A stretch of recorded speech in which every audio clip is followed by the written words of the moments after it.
Salut! Bienvenue à notre rendez-vous hebdomadaire. Tout d'abord, merci beaucoup pour vos retours, pour vos commentaires, pour vos messages. J'ai été super encouragée. Donc, si vous êtes encore là, je veux dire encore merci. Alors, n'hésitez pas à continuer à partager, à aimer, à commenter, à m'écrire. Ça me fera plaisir. Et surtout, abonnez-vous pour avoir des notifications des nouvelles vidéos. On continue la série 2020 avec ce design qui dit tout simplement 2020, l'année des saints. Alors, quelle est son histoire? L'année dernière, alors que j'écoutais un prédicateur, il annonçait que 2020 serait une très bonne année pour les enfants de Dieu. Alors qu'il parlait, j'ai entendu au-dedans de moi, 2020, l'année des saints. Donc, un très bon résumé de son message.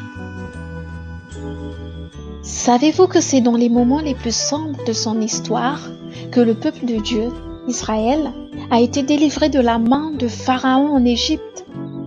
Dieu avait un projet extraordinaire pour les sortir de l'esclavage et les rendre riches. Il avait tout préparé pour leur sortie glorieuse dans ce pays.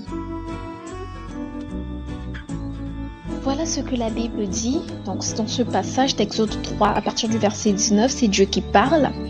Je sais que le roi d'Égypte ne vous laissera point aller, si ce n'est par une main puissante. J'étendrai ma main, et je frapperai l'Égypte par toutes sortes de prodiges que je ferai au milieu d'elle. Après quoi, il vous laissera aller. Il poursuit ensuite en disant, je ferai même trouver grâce à ce peuple aux yeux des Égyptiens, et quand vous partirez, vous ne partirez point à vide. Chaque femme demandera à sa voisine et à celle qui demeure dans sa maison des vases d'argent, des vases d'or et des vêtements que vous mettrez sur vos fils et vos filles, et vous dépouillerez les Égyptiens. On comprend au travers de ces versets que le but de Dieu n'était pas que de les délivrer, mais de les sortir de l'esclavage et de toute forme d'esclavage, que ce soit de l'esclavage social, économique, politique ou légal. Dieu voulait les sortir de là de manière glorieuse en les rendant riches et puissants. Souvenons-nous aussi de Jean 10,10 qui dit que Jésus est venu afin que nous ayons la vie et que nous soyons dans l'abondance. Mais en réponse à la demande de Moïse, donc de libérer le peuple, le Pharaon a durci les conditions de travail et la condition de vie des enfants d'Israël. Et vous savez quoi? Ils ont laissé l'angoisse envahir leur cœur. Donc Exode 6, verset 9 dit, ainsi parla Moïse aux enfants d'Israël, mais l'angoisse et la dure servitude les empêchèrent d'écouter Moïse. Cette année a commencé avec son lot d'événements tragiques.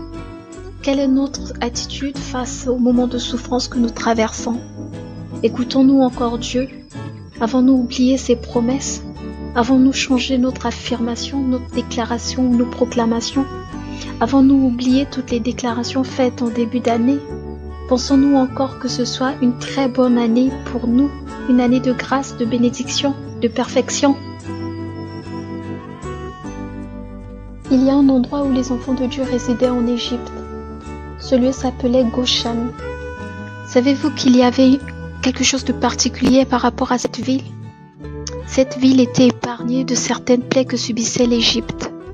Dieu lui-même dit, mais en ce jour-là, je distinguerai le pays de Goshen où habite mon peuple. Et il n'y aura point de mouches, afin que tu saches que moi, l'Éternel, je suis au milieu de ce pays. Il continue en Exode 9, 26. Ce fut seulement dans le pays de Goshen où étaient les enfants d'Israël qu'il n'y eut point de grêle. Alors, quand on a lu un livre, on ne panique pas quand on regarde donc la version cinématographique ou le film, on constate qu'il y a une scène obscure. Pourquoi? Parce que nous connaissons l'histoire. Et cela doit être pareil pour nous.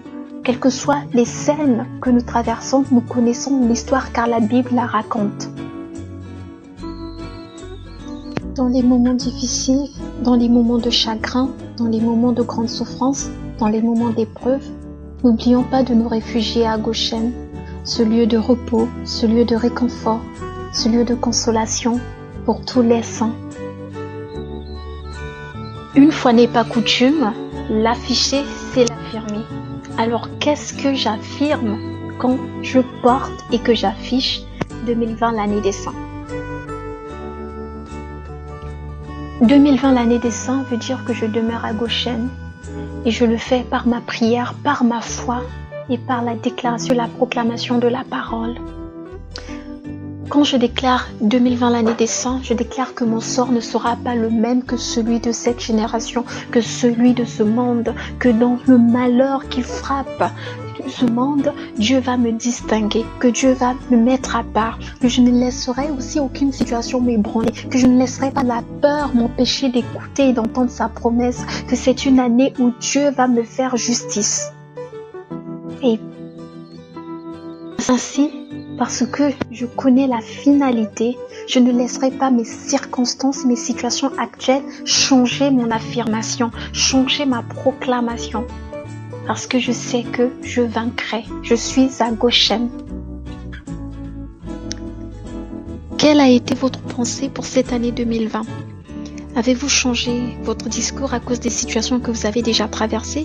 Avez-vous changé votre proclamation ou votre déclaration?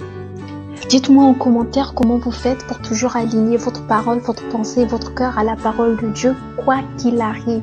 Et surtout, quelle est la clé que vous allez utiliser pour aller jusqu'au bout de cette année 2020. Qu'allez-vous afficher, qu'allez-vous affirmer? Retrouvez le design qui va porter haut et fort votre déclaration dans notre galerie écrit de bonheur sur Spreadshot. En attendant de nous retrouver la semaine prochaine, je vous présente le prochain design. 2020 ne sera pas 20. Donc, j'attends vos commentaires, vos retours, vos messages. Ce sera avec plaisir que je lirai tout ça. Et je vous dis donc paix et grâce et à très bientôt. Ciao!